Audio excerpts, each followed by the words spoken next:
In this session, we'll be talking about process redesign, and I have a couple of things to tell you.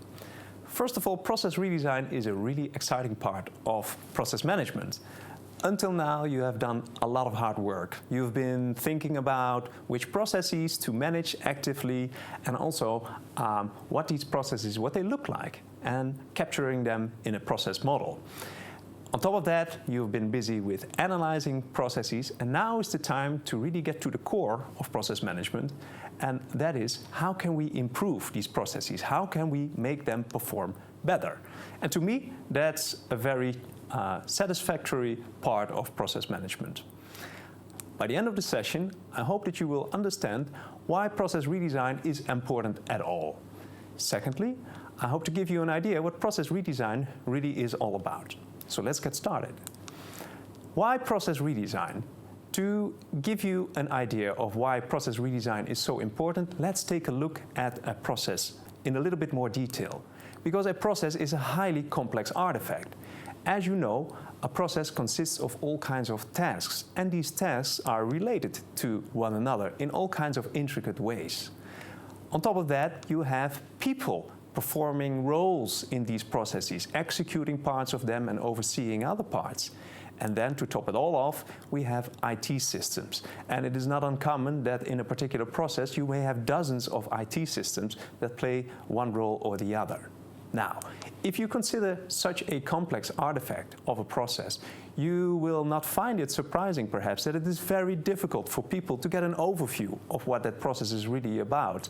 And such processes, since they are so complex, are also very difficult to manage. And more often than not, these processes over time perform not as optimal as you would have hoped for.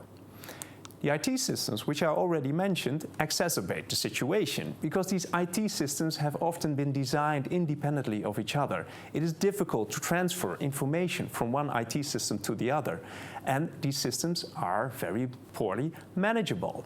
So what you get is a very complex, inflexible structure, and changing a part of the process may feel like pulling a house of cards.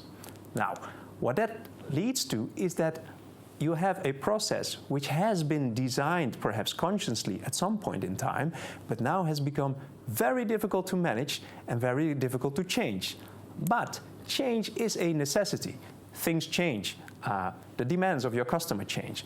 Policies may change. So you have to keep up. You must be able to improve your process to changing circumstances. So that is the first motivation why process redesign is important.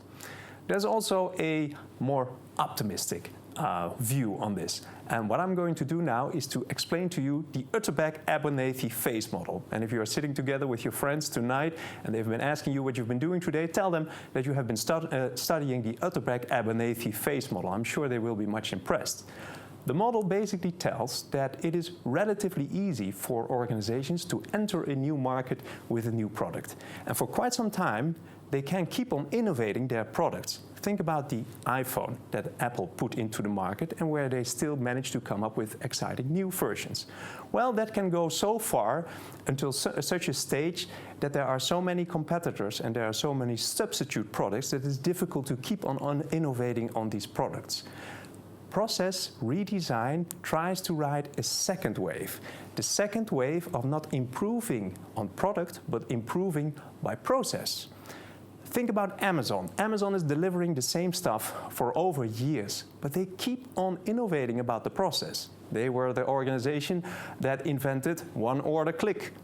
Just one click, that is what you do. You can order a lot of stuff, which makes it easy, which gives a good customer experience. More recently, they've been working with drones to deliver goods to your doorstep, which is again a process innovation.